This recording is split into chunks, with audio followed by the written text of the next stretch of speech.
Magandang araw! Sa video na ito, tatalakayin natin ang buod ng ika-23 kabanata ng Noli Me Tangere ni Dr. Jose Rizal na may pamagat na Ang Picnic. Pag-aaralan din natin ang mga mahahalagang pangyayari, tauhan, tagpuan, talasalitaan, at aral, mensahe o implikasyon na matatagpuan sa kabanatang ito. Makinig at manood ng mabuti dahil marami kayong matututunan mula sa makasaysayang akdang ito ni Rizal. Simulan na natin. Masiglang naghanda ang mga kababaihan at kalalakihan para sa kanilang picnic. Maagang nagtipon ang lahat at naglakad patungo sa lugar ng picnic. Ang mga kababaihan kasama sina Maria Clara, Iday, Victorina, Neneng at Sinang ay magkakasamang sumakay sa isang bangka. Sa kabila ng masayang kwentuhan at tawanan ng mga dalaga, pinatahimik sila ni Tia Isabel. Samantala, ang bangka ng mga kalalakihan ay nagkaroon ng butas, kaya't napilitan silang lumipat sa bangka ng mga dalaga na nagdulot ng pagkailang at katahimikan. Patuloy ang pagsagwan ni Elias habang umaawit ng kundiman si Maria Clara upang aliwin ang kanilang grupo. Pagdating nila sa baklad na pagmamay-ari ni Kapitan Tiago, nagkaroon ng problema sa pangingisda dahil walang nahuhuling isda sa lambat. Nang siyasatin ni Leon, nalaman nilang may buwaya sa ilog.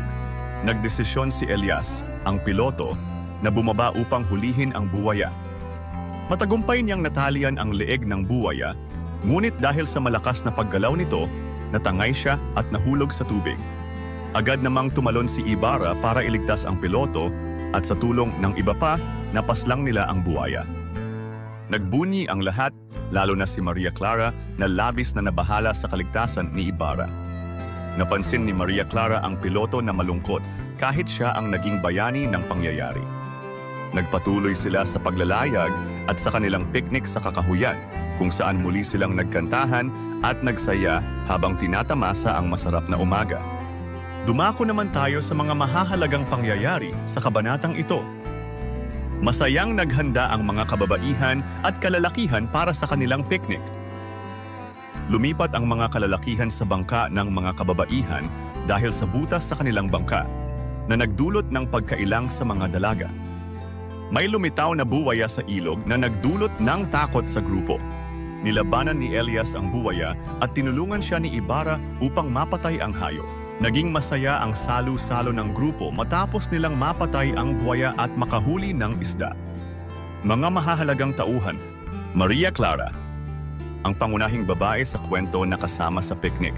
Umawit siya ng kundiman upang aliwin ang kanilang grupo habang naglalayag.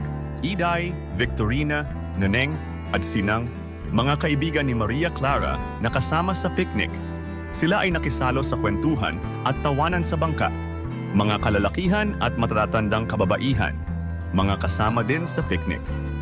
Elias, ang bangkero na sumagwan para sa grupo. Nang lumitaw ang buwaya, siya ang unang humarap dito at nakipaglaban para protektahan ang grupo. Ibarra, isa pang lalaki na tumalon sa ilog para tulungan si Elias sa pakikipaglaban sa buwaya. Siya ang kasintahan ni Maria Clara. Tia Isabel, ang nakatatandang kasama ni Maria Clara na nagbabantay sa grupo ng mga kababaihan at sumaway sa kanilang kasiyahan sa bangka. Dumako naman tayo sa tagpuan ng kabanata. Ang tagpuan ng kabanata ay sa isang ilog, kung saan nagpunta ang mga tauhan para magpiknik. Ngayon naman ay talakayin natin ang mga talasalitaan sa kabanatang ito. Kawaksi, mga kasama o kasapi sa isang grupo o samahan. Mahinhin, mapagkumbaba, tahimik o mapagtimpi.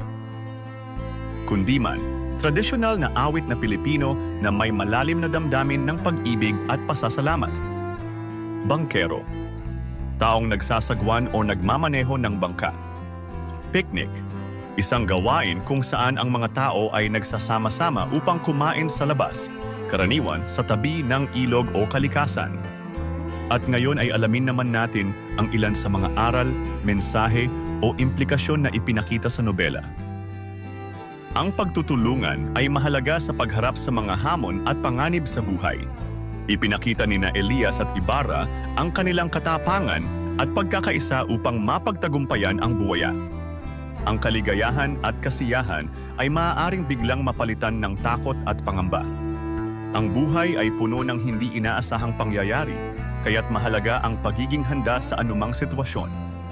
Ang pagkakaroon ng tiwala sa isa't isa ay nagpapalakas ng loob, tulad ng pagtitiwala ni Elias kay Ibarra na tumulong sa kanya laban sa buwaya. Ang kalikasan ay may mga panganib na dapat nating kilalanin at igalang. Ang paglitaw ng buwaya ay isang paalala na may mga elemento sa kalikasan na dapat tayong mag-ingat. Ang kagalakan sa simpleng pamumuhay, tulad ng pagsasalo sa ilalim ng puno, ay nagbibigay ng kaligayahan at pagkakaisa sa mga tao.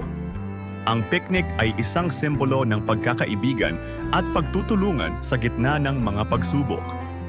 At dyan, nagtatapos ang ika-23 kabanata ng Noli Me Tangere, ang picnic. Ano ang natutunan mo sa kabanatang ito? I-comment mo na ang iyong sagot.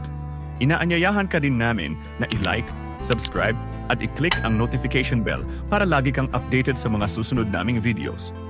Hanggang sa muli, maraming salamat sa panonood.